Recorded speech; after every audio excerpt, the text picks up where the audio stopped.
Assalamualaikum warahmatullahi wabarakatuh. Perkenalkan, nama saya Rehan Khaira, saya dari IF4401. NIM saya 1301204324. Hari ini saya akan mempresentasikan tentang case B1 dari mata kuliah Machine Learning atau pembelajaran mesin. Oke, kita langsung aja ke case. Nah, di sini kita diberikan case, di mana case itu adalah suatu data dari mesin EKG pasien di suatu rumah sakit. Ada beberapa atribut, sekitar 200-an dan 500-an pasien. Eh, saya memakai data.csv agar memudahkan untuk nantinya diimplementasi. Nah, di sini tujuannya apa? Tujuannya untuk mengklasifikasi, untuk membuat mesin klasifikasi apakah suatu pasien itu terjangkit penyakit aritmia atau tidak. Jadi ada 1 sampai 16 klasifikasi, di mana klasifikasi pertama 1 itu adalah klasifikasi orang normal, dan 2 sampai 16 adalah klasifikasi di mana orang itu terjangkit penyakit aritmia dengan berbagai gejala. 2 sampai 15. 16 adalah di mana orang itu tidak terdeteksi terkena penyakit. Oke, kita langsung ke algoritma.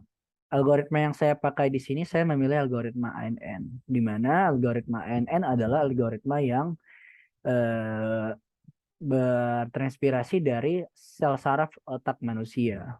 Uh, jadi ada beberapa layer dalam ANN. Yang pertama input layer, kedua ada hidden layer, dan output layer. Nah, di input layer ini ada di setiap nodes-nya ini ada bias atau angka random yang nanti akan dioperasikan ke setiap input atau pasien nantinya. Terus di sini yang di tengah-tengah ada hidden layer. Nah, hidden layer di sini digambar emang cuma 1 layer, tapi sebenarnya bisa kita memakai multi layer. Saya memakai multi layer di sini. Saya memakai hidden layernya dua. Saya memakai 2 hidden layer. Yang terakhir adalah output layer. Ya, output layer adalah output dari klasifikasi itu sendiri. Nah, di sini ada 2 sebenarnya. Saya hanya memakai 1 nodes untuk karena klasifikasi saya linear, menentukan apakah pasien itu eh, terjangkit sakit aritmia atau tidak, dan juga eh, tidak terdeteksi. Oke, preprocessing data. Preprocessing data itu buat apa sih? Jadi preprocessing data itu buat menghindari noise dari sebuah data. Noise itu adalah data yang tidak penting tetapi bisa berpengaruh terhadap model yang nanti kita bikin. Jadi kita sebaiknya memilih data mana saja yang atau maksud saya atribut yang mana saja yang akan kita pakai untuk nantinya kita membuat model. Nah, di sini bisa kita lihat uh, data data dari aritmia ini, data aritmia, ada beberapa data yang memiliki nilai nol ya, seperti J itu sangat tinggi. Bisa kita lihat di grafik yang lebih jelas di sini. Di sini adalah data-data, saya hanya menampilkan data-data yang memiliki nilai nol ya, seperti J, PT, QRST, dan heart rate. Nah, ini ada beberapa yang tidak saya pakai. Ada juga beberapa yang saya pakai walaupun atributnya nol. Kenapa? Karena heart rate dan QRST itu saya pakai karena apa? Karena eh, kedua atribut ini berpengaruh besar dalam pengklasifikasian seorang pasien apakah dia itu terjangkit penyakit atau tidak. Jadi saya akan memakai ini, tetapi saya akan mereplace-nya dengan median atribut tersebut. Nah, yang selanjutnya ada model. Nah, sebelum kita training, kita akan membuat model terlebih dahulu. Seperti yang saya bilang, ada layer input dan hidden layer dan juga output. Nah, layer input seperti biasa, input dan hidden layer. Saya memakai 2 hidden layer. Layer pertama dance, ada dance, unit, input data, dan activation. Activation saya memakai Relio. Layer kedua juga sama. Nah, di sini banyak nodes-nya saya memakai 11 untuk setiap hidden layer-nya. Dan yang terakhir adalah output layer. Nah, output layer itu kenapa saya memakai sigmoid? Karena sigmoid yang saya baca di internet adalah untuk data yang sifatnya output itu linear. Jadi karena output saya linear, memiliki hanya satu output, sakit atau tidak, ataupun itu eh, tidak terdeteksi. Jadi saya memakai sigmoid. Oh ya, di pre-processing tadi saya lupa bilang kalau misalnya saya mengecilkan klasifikasi lagi, jadi saya tidak memakai 16 klasifikasi tersebut, tetapi saya memakai hanya 3 klasifikasi. Jadi saya menyederhanakan lagi. Jadi klasifikasi pertama adalah klasifikasi di mana orang itu normal.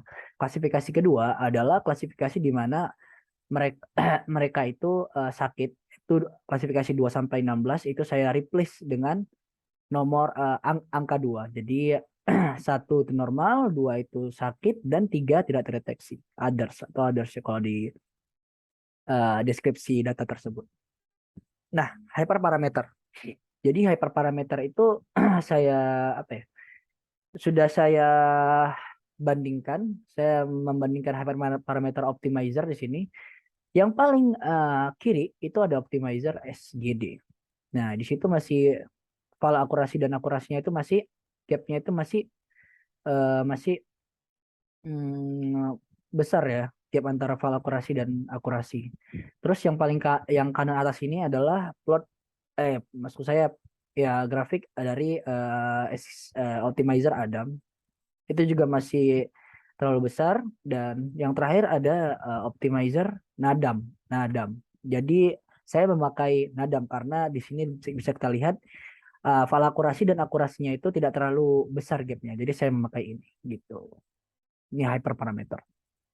Nah, terus untuk training sendiri saya hanya mendapat 56% dari hasil training. Saya tidak tahu kenapa, mungkin saya kurang riset tentang atribut mana saja yang harus dimasukkan, tapi saya tidak memasukkan semua, beberapa atribut saja. Mungkin terdapat salah satu atribut yang memiliki noise atau faktor lainnya.